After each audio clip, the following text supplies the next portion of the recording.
Hi everybody, welcome back to the channel. If you're new here, my name's Paul Reed and I'm a professional photographer. So we need to talk. So the bottom line is that I no longer have a Leica Q2 Monochrom. Instead, I have a Leica M10 Monochrom. That's the bottom line, and that's what we're going to be talking about today. There are some of you that are going to be watching this video because you're interested in knowing what the difference is between those two cameras. What's the difference in image quality like? What's the experience like on both of those cameras compared to each other? But there's also a number of you that are actually really upset that I have sold the Leica Q2 Monochrom. There's a lot of you that are really angry with me for selling the Leica Q2 Monochrom. I know this sounds ridiculous to some of you that aren't feeling that way, but this is true because I've had many messages from people saying how upset they are, like that they feel as if they've been led or missold something, because basically in reviews I've mentioned the Leica Q2 Monochrom over the last 3-4 years so many times that and also said at times that I would never sell it, I would never get rid of it. And then I guess, you know, there's just those people that feel that they saved up their hard-earned cash, bought that camera, and now I no longer have one. Firstly, I'd like to address that and just tell you why I've switched to an M10 Monochrom. What I want you to think of though is why you bought a Leica Q2 Monochrom in the first place. Why did you buy that? So you saw many of my videos probably and bought that Leica Q2 Monochrom because it wasn't because of me. It wasn't because I'm some kind of celebrity or anything like that. I'm not Lenny Kravitz. But what you bought that camera, the reason why you bought that camera was because of this.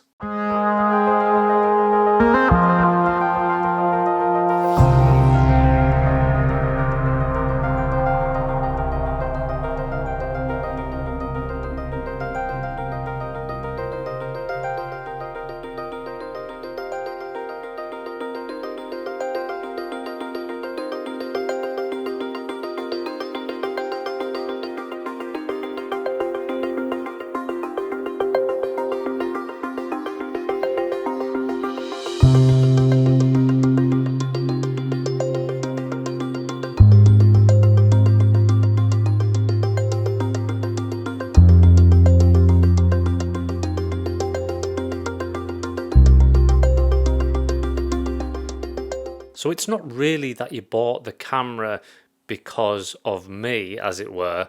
You bought the camera because you saw those photographs, you saw what I was producing from that camera, and you knew that that's what the camera was capable of, and that you could maybe produce photographs similar or as good as those, or at least you knew you had a camera that was capable of that.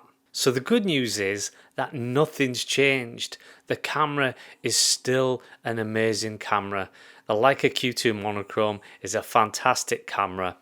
If I could, I would have kept it as well as the M10 Monochrom.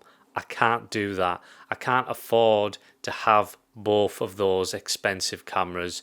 It had to be one or the other, and I've got my reasons in changing from the Leica Q2 Monochrom to the M10 Monochrom. And it has got nothing to do with the quality of images that come from that camera. So the good news is that you've still got the Leica Q2 Monochrom, which is totally capable of amazing photographs. Photographs that are going to last a lifetime. In fact, the camera that I've switched to is a camera with an older sensor. There's less megapixels on the camera that I've switched to. So in some ways, you've now got a better camera than me. Now I'm going to tell you why I switched from the Leica Q2 Monochrom to the M10 Monochrom. I've used the Leica Q2 Monochrom now for almost 4 years. So that is using that same camera with the same focal length as my everyday camera for nearly 4 years with one focal length. Before that, for 2 years before, I used a Leica Q, still with a 28mm lens, fixed lens, no choice of other lenses. So really, for about 6 years, I've used the 28mm focal length. Over the last year, alongside the Q2 Monochrom, I've been shooting a lot of film using this, a Leica M6. Now, on this camera at the moment is a 28mm lens. Now, yes, this only goes to 5.6, but at the same time, look how compact that is compared to what the Q2 Monochrom is. And this has been an absolute pleasure to use this lens. It's nothing fancy, it's a TT Artisan's lens, and yeah, like I say, it only goes to 5.6, but for street photography, this has been fantastic.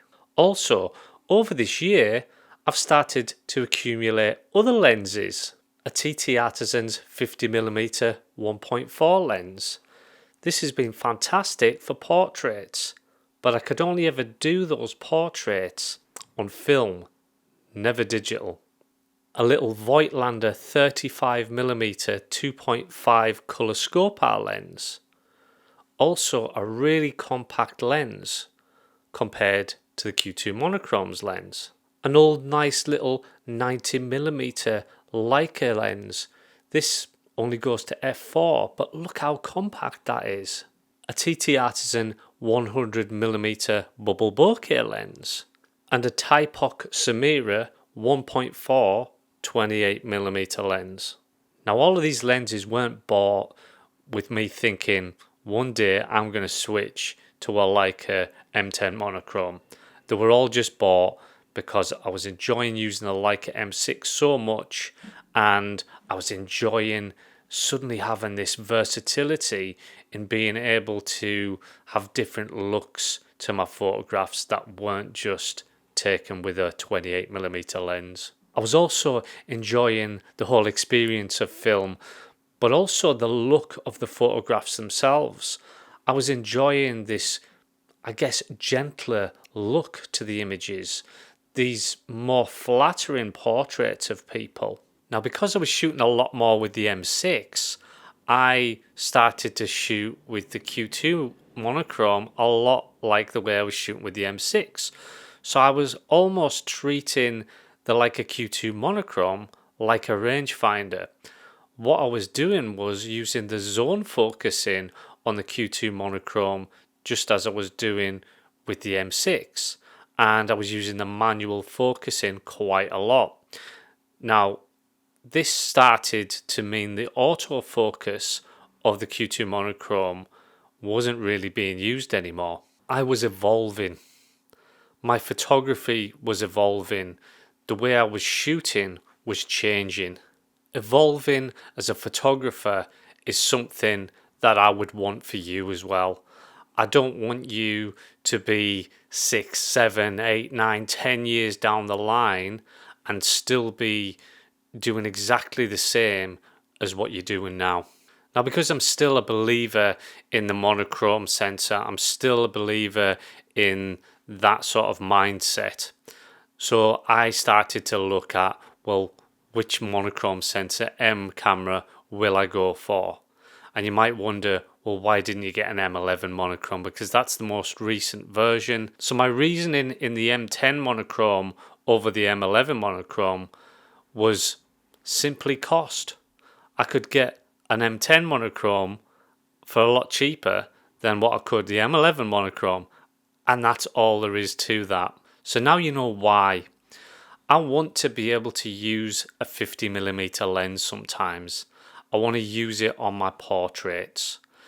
I want to, have zone focusing where it's more obvious on the lenses how many meters somebody is away from me. I don't just do one type of photography. I do portraits, and 50mm is a great lens. It's a great focal length for portraits. 35mm is. 28mm, it's not that you can't take amazing portraits. I have done that, and lots and lots of my portraits have been done on a 28mm lens, and they're fantastic. It's trickier, it's harder to take a flat rim portrait on a 28mm lens than it is on a 50mm lens. You're going to get much more background blur on a 50mm 1.4 lens than you are on a 28mm 1.7 lens. You're going to get more separation. You don't always need it because yes, you'll want context to the portraits, but sometimes you might be in a busy environment and you just want to blur a lot of that rubbish that's in the background out of the way because you haven't got a choice but to take that person's photograph there and then. And it doesn't mean to say that I'm not going to be taking 28mm portraits anymore. I am going to be doing that, but because of the size of these Leica lenses, because they're relatively small, I can easily carry that 50mm lens in a bag as well as using the 28mm lens for general use. So what has my experience been like so far shooting with the M10 Monochrom? Because there's a lot of things which I've never heard on any reviews. Nobody's mentioned a lot of the things that are different about the M10 Monochrom than say using something like a Q2 Monochrom. The first thing that I noticed was that this is a very heavy camera compared to the Q2 Monochrom, and that is because of the brass. So it is a lot heavier than the Q2 Monochrom. My muscle memory for doing street snaps, for doing those pictures where you just pick the camera up and I can kind of get it to the right position, my muscle memory is all geared towards the Q2 Monochrom.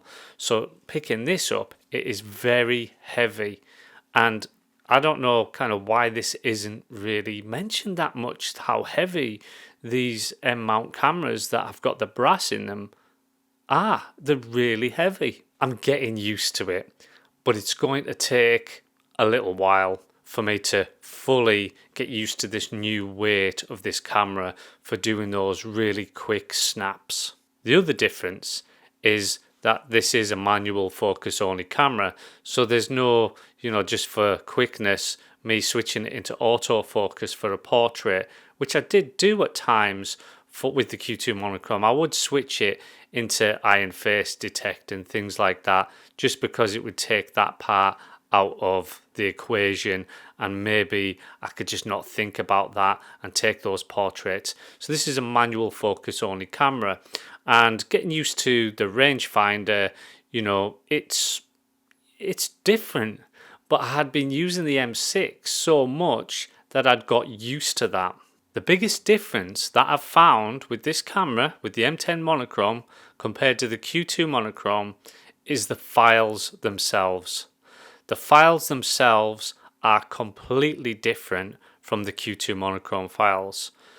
The Q2 Monochrom files, their raw files start out very, very flat and you have to tweak them. The M10 Monochrom, some of those files in raw have got a lot of contrast already in them. They look almost finished straight out of camera. Now the Leica Q2 Monochrom has a magic to its sensor and lens combination.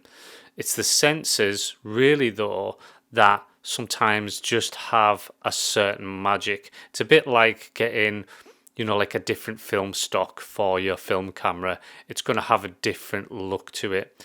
And a lot of these cameras, I remember I had a Leica SL once, and I always remember that particular sensor had a real magic with how the images looked, something specific to that camera. And it's the same with this M10 Monochrom as well. It has its own magic, so it's different. It's not better, it's not worse, it's different, but it is magic. The question is not whether or not this camera is better than the Q2 Monochrom. It isn't better, it isn't worse. Am I enjoying using this camera? Do I love it? Do I love using it as much as what I did the Q2 Monochrom? And the answer to that is absolutely yes. I'm really enjoying using this for my photography. Is my photography going to get worse because I'm using a camera that I'm not as familiar with? Maybe. Maybe it will get worse before it gets better. I'm certainly not as familiar with it, but I'm excited about the path forward with this M10 Monochrom. I used the M10 Monochrom a lot on the workshops last week, and I'm certainly a lot more familiar with it than what I was. I'm really excited about this camera. On the note of workshops, next year I'm going to be doing a workshop in New York City, and I'm really excited about this. Now, I put the dates out there, and the workshop that I'm doing, a 2-day workshop, that booked up straight away, so there's no places left on that.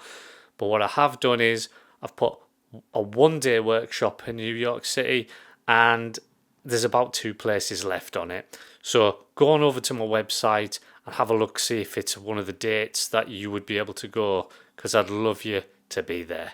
I've only got 2 workshops left in London this year that you could go on, one in November and one in December. Again, go and have a look at those dates and see if you'd like to come along. I've only got a few spaces left on those, but it would be great to end this year with a bang. I hope that I've put your minds at rest. Those of you who love your Leica Q2 Monochroms, continue loving them, continue having fun with them, and continue making fantastic images with them. Those of you who have been using the Q2 Monochrom for like 4 years like I have, and are possibly just starting to think maybe you want to start using other focal lengths, then yeah, the M10 Monochrom is a fantastic camera, and it certainly would be a viable option for you. Thanks again everybody for watching. I really do appreciate you, and what's right for me might not always be right for you. I just hope that you learn something from these videos. Don't forget to like, subscribe and all that jazz. I'll see you next time.